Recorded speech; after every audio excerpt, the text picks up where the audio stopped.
After his white captain abandoned him, Vernon Baker fought on alone against an entire German line. He single-handedly saved his men and broke the enemy. His reward was America ignoring him for 52 years.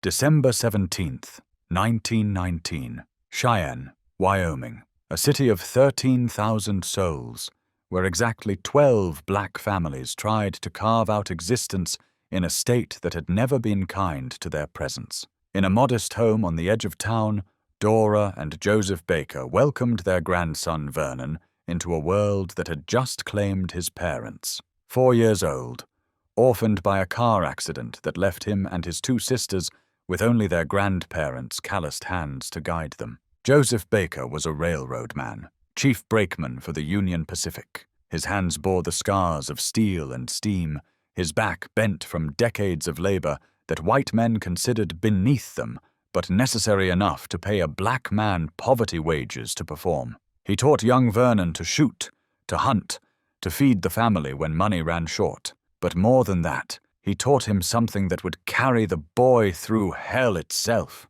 If you want to live, boy, learn how to conform. It was 1941. Vernon Baker stood outside a recruiting office in Cheyenne, 21 years old, desperate to escape the grinding poverty of railroad work that had broken his grandfather. The recruiter looked him up and down with the casual contempt reserved for men whose skin marked them as less than human. "We ain't got no quotas for you people." Baker walked away, but he came back. 2 months later. Different recruiter. Same prejudice, but this time buried under bureaucratic necessity. The army needed bodies, even black ones. Baker requested quartermaster duty, supply sergeant work. Safe, clean, away from the fighting. "You'll take infantry," the recruiter said. "You'll take what we give you." Baker signed anyway. He didn't say anything because he was going to get in. What Vernon Baker couldn't have known as he boarded that segregated train to Camp Walters, Texas,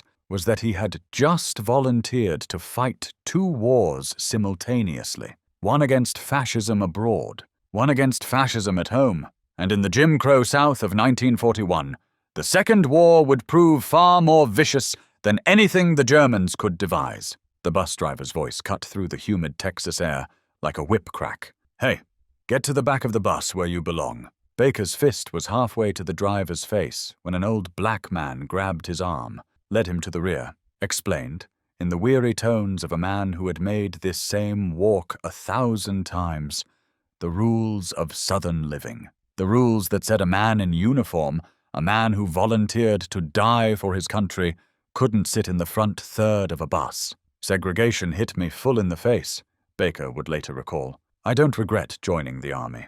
I do regret being assigned to places like Alabama, Georgia, and Louisiana. At Fort Huachuca, Arizona, home to the 375th Infantry Regiment, Baker discovered that the enemy wore multiple uniforms. 3 black enlisted men, trapped in menial positions for years, resenting his rapid advancement, jumped him one night in the dark. "They whipped me up because I was the smart individual." But the cruelest insult came from the institution itself. German prisoners of war, men who had fought to exterminate entire races, men whose hands were stained with the blood of millions, could walk through the front entrance of the officers' club at Fort Huachuca. Lieutenant Vernon Baker, American officer, trained leader of men, could not. The Germans got better treatment than the Americans defending them. In October 1942, Baker found himself summoned to regimental headquarters. He thought he was in trouble. Instead, a colonel pushed papers across the desk. Officer candidate school. Baker didn't want to go. As a supply sergeant, he had it made. Easy duty, but the army had other plans. At Fort Benning, Georgia, one officer explained the mathematics of expendability to the class of black officer candidates. "We're making a lot of second lieutenants. Want to know why? Because second lieutenants are expendable." On January 11th, 1943, Vernon Baker became a second lieutenant in the United States Army. 5 months before Pearl Harbor, no black soldiers had been allowed in combat roles. Now, as casualties mounted and white replacement pools dried up, the Army grudgingly activated 2 all-black divisions. Baker was assigned to the 92nd Infantry Division, the Buffalo Soldiers, a unit with a proud history stretching back to the Indian Wars, now commanded almost entirely by white Southern officers who considered their men inherently inferior, inherently cowardly, inherently incapable of combat. Captain John Runyon arrived at Baker's unit in March 1945. White, Southern, in command of men he believed couldn't fight. It was a combination that would prove nearly fatal. July 28, 1944. The SS Mariposa pulled into Naples Harbor, carrying 7,000 men of the 371st Infantry Regiment. The entire ship was black, which meant no segregation aboard. Small mercies in a segregated war. They had to walk across gangplanks laid over sunken ships in the shallow harbor to reach Italian soil. Beyond Naples lay the Gothic Line. The Gothic Line. 200 miles of German fortifications woven into the Apennine Mountains. Machine gun nests so well camouflaged that aerial spotters couldn't find them. Artillery positions carved into medieval castles. Bunkers that shrugged off bombs and shells. The Germans had turned northern Italy into a graveyard, and the 92nd Infantry Division was ordered to break through. Baker learned to fight at night. Patrols through the darkness, mapping German positions, learning the terrain. On October 8, 1944, his luck ran out. A night patrol attacking a German-held house. 3 men down immediately. Baker wounded in the arm. 2 months in the 64th General Hospital in Pisa, while the fighting continued without him. When he returned in December, he was the senior officer in his unit, until Captain Runyon and 2 other white officers arrived. The pattern was clear. Black soldiers could fight. Black soldiers could die. But black soldiers couldn't be trusted to lead. Castle Agenulfi, a 15th century fortress perched on a hill east of the coastal highway, commanding a view of the entire western Gothic Line. 3 previous attempts to take it had ended in slaughter. The castle's slopes were ringed with stone and mortar walls that easily repelled artillery. The surrounding mountains held German guns in interlocking fields of fire. American units had been fed into this meat grinder for months, achieving nothing but mounting casualties. April 5th, 1945, 5 a.m. Before dawn, Baker led his weapons platoon toward Castle Agenulfi, with Company C's 3 rifle platoons. 70% of his men were replacements with no combat experience. Boys barely out of training, assigned to a doomed assault because someone in headquarters had decided the 92nd Division wasn't really combat effective anyway. What did it matter if these particular soldiers died trying? Baker's platoon moved faster than the rest of the company. Within 2 hours, he and about 25 men had reached a draw 250 yards from the castle, close enough to see the German positions, close enough to die. He was scouting for a machine gun position when he noticed 2 cylindrical objects protruding from a slit in a mound at the edge of the hill. Observation scopes. Germans directing fire on his men. Baker crawled up under the opening, stuck his rifle through the slit, and emptied an entire clip. 2 Germans dead before they understood what was happening. Moving forward, Baker stumbled on a well-camouflaged machine gun nest. The crew was eating breakfast. He shot and killed both men before they could reach their weapon. Captain Runyon appeared. A German soldier hurled a grenade that struck Runyon's helmet but failed to explode. Baker shot the German twice as he tried to flee. But something was wrong with Runyon, something beyond the near miss. His eyes held the glassy sheen of panic, the look of a man discovering he wasn't as brave as he'd believed. Baker continued alone, down into a ravine. More German positions. He found a concealed dugout, blasted the entrance open with a grenade, shot 1 German who emerged, threw another grenade inside, and entered firing his submachine gun. 2 more Germans dead. By now, the Germans had spotted the American advance. Mortar fire began to fall. Machine guns opened up. Men screamed. Boys who had been farmers and factory workers 3 months ago were torn apart by steel and fire. The casualties mounted. Out of 25 men, 2/3 were dead or wounded. Baker climbed out of the draw and found Runyon. The captain was overcome by fear. "I'm going for reinforcements," Runyon said. "Cover my withdrawal." Baker knew in that moment that Runyon wasn't coming back. that his captain was abandoning him and his men to die on this Italian hillside, that the white officer commanding black soldiers had decided, when confronted with actual danger, that these men weren't worth dying beside. Runyon took the radio man, the only link to artillery support, and disappeared. Baker was left with 8 men and almost no ammunition. The German mortars continued to fall. A German weapons platoon, disguised as medics, opened fire. Baker made the hardest decision of his life. "We withdraw. I want some of you to stay alive." His men wanted to stay and fight, but Baker ordered the retreat. He would cover them. Under constant fire, Baker crawled forward and destroyed 2 more machine gun nests with grenades, clearing a path for his remaining men to reach safety. 19 men died on that hill. 19 men Baker led up that mountain in the pre-dawn darkness. When he returned to regimental headquarters to turn in their dog tags, Colonel Raymond Sherman was waiting. "Where's your steel helmet, Lieutenant?" That was what mattered to the regimental commander. Not the 19 dead, not the mission accomplished despite being abandoned by the company commander, not the extraordinary courage of men fighting without support. The steel helmet.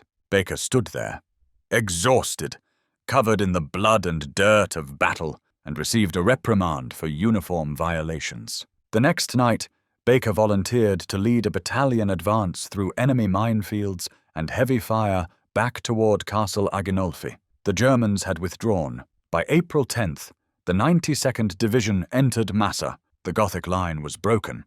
Germany would surrender within a month. Captain Runyon recommended Baker for the Distinguished Service Cross, the nation's second highest honor for valor. Baker's fellow soldiers believed it should have been the Medal of Honor, but the paperwork was never forwarded to Washington, and Baker was never told it had even been considered. On July 4th, 1945, Baker received his Distinguished Service Cross in a ceremony in Viareggio. The white commanders who had abandoned their men, who had failed in their basic duty to support the soldiers under their command, received lesser decorations that day, but they occupied the place of honor in the ceremony. The black lieutenant who had saved the mission stood in the back. Baker remained in Italy on occupation duty until February 1947. He re-enlisted, fought in the Korean War. In 1951, after President Truman's desegregation order took effect, Baker became one of the first black officers to command an all-white company. 20 years after being told he belonged in the back of the bus, he led white soldiers who called him Sir. He retired in 1968 after 27 years of service, worked for the Red Cross for more than 20 years, married Heidi Pavlik, a white woman, in 1993. In 1941, that interracial relationship would have gotten him beaten or killed in the South. 52 years later, they were welcomed at the White House. Because in the early 1990s, the Department of Defense had a problem. Of the more than 400 Medals of Honor awarded during World War II, not a single one had gone to a black soldier. Not one. Out of 1.2 million black Americans who served, not one was considered brave enough, heroic enough, worthy enough for the nation's highest honor. The silence was deafening, and the lie was obvious. In 1993, under pressure from the Congressional Black Caucus, the Army commissioned a study. They asked Shaw University, a historically black college in Raleigh, North Carolina, to determine if there had been racial disparity in how Medals of Honor were awarded during World War II. The study was led by Daniel Gibran, a political science professor whose specialty was international relations, not military history. But when he was told about the project, he was intrigued. "I knew this study would yield tangible results, and that something would be done." What Gibran found was what everyone already knew, but no one in power wanted to admit: systematic racial discrimination. The study's conclusion was unambiguous. It was simply racism. Segregation was inherently bigoted. The political climate and army practices during the war guaranteed that no black soldier would receive the military's top award. Not because they weren't brave enough, not because they didn't perform heroic acts, but because their skin was the wrong color. The Shaw team reviewed records of black soldiers who had received recognitions below the Medal of Honor. They identified soldiers whose deeds were comparable to those of white men who had received the highest honor. The standard wasn't different.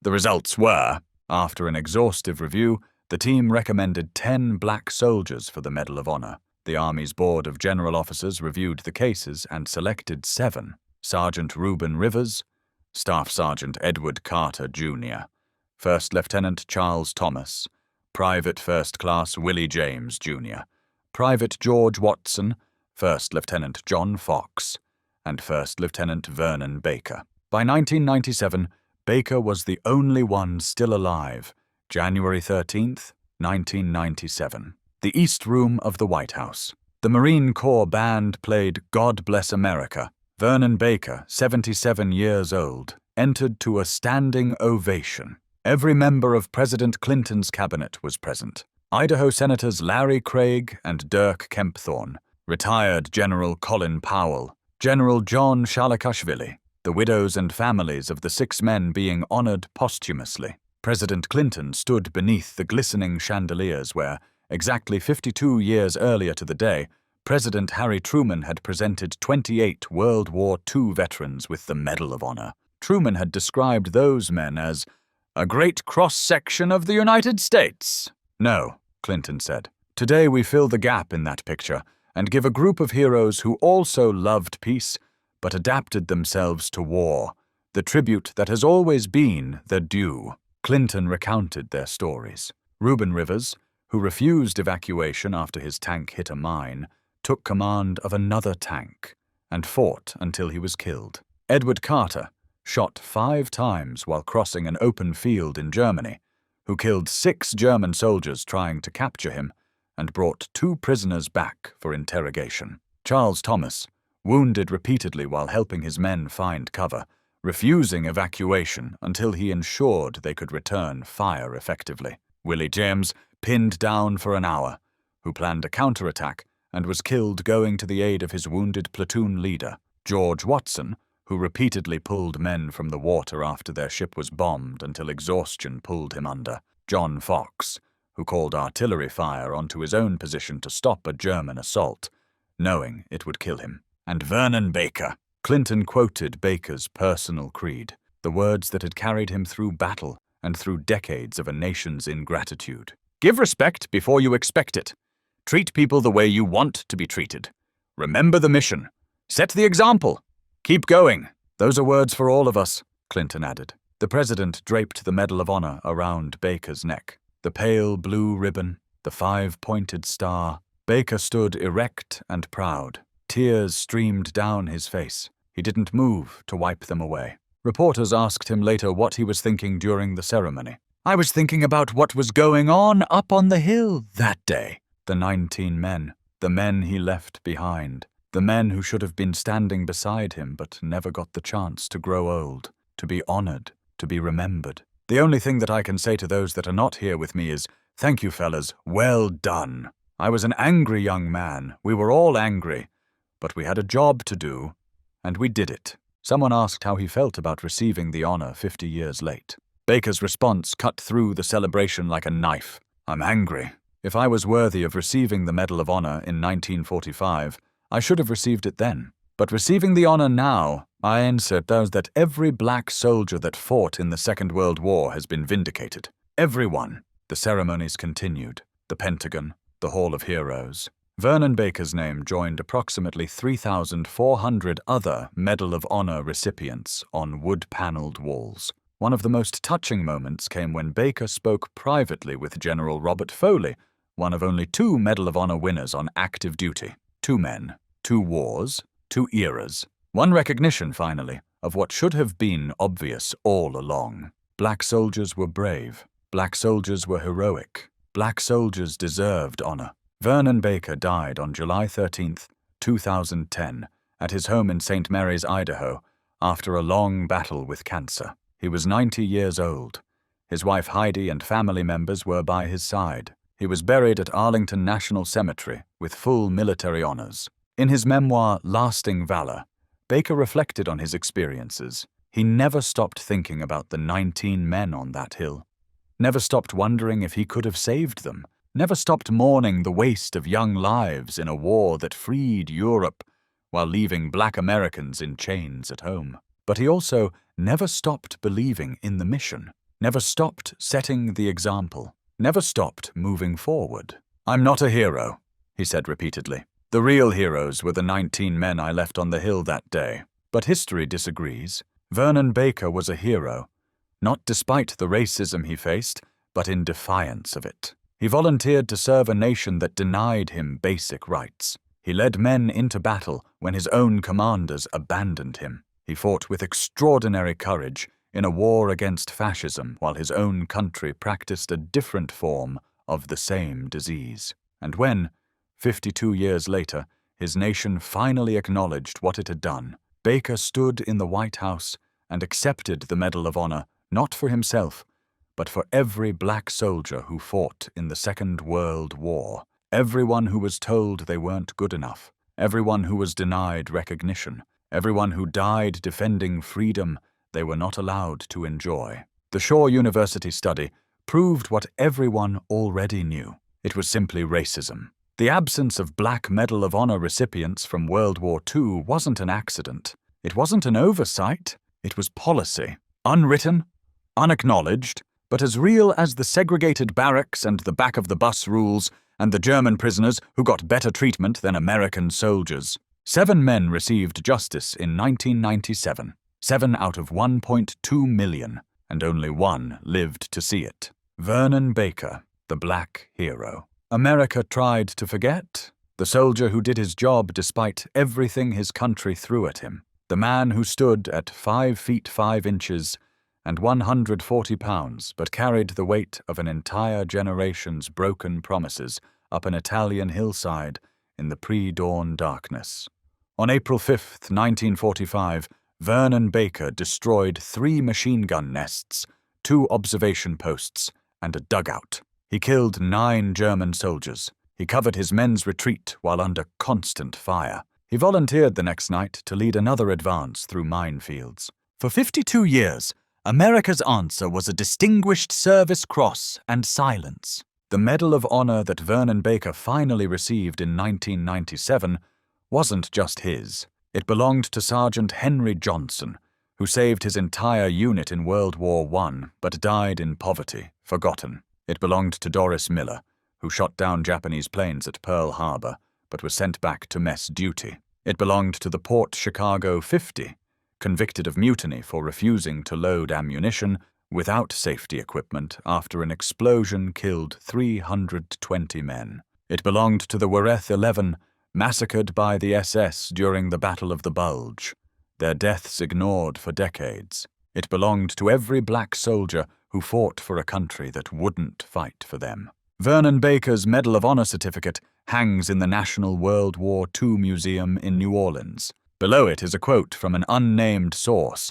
taken from a 1945 interrogation report. The real story is not what Vernon Baker did on one day in April 1945. The real story is what America did for the next 52 years. Nothing. In 1997, President Clinton said, "They were denied the nation's highest honor, but their deeds could not be denied." But the deeds were denied for half a century, while the men who performed them grew old, died, and were forgotten, while their children and grandchildren inherited a nation that told them their fathers' and grandfathers' sacrifices didn't matter enough to remember. Vernon Baker never forgot the 19 men he left on that hill. America forgot all of them, forgot them so thoroughly that it took a university study, congressional pressure, and 52 years to admit the obvious truth. That's the story of Vernon Baker. Not just a hero, a witness, a living testament to what America did to the men who saved it,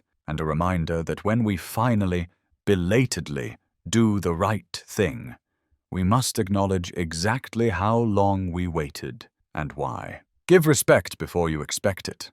Treat people the way you want to be treated. Remember the mission. Set the example.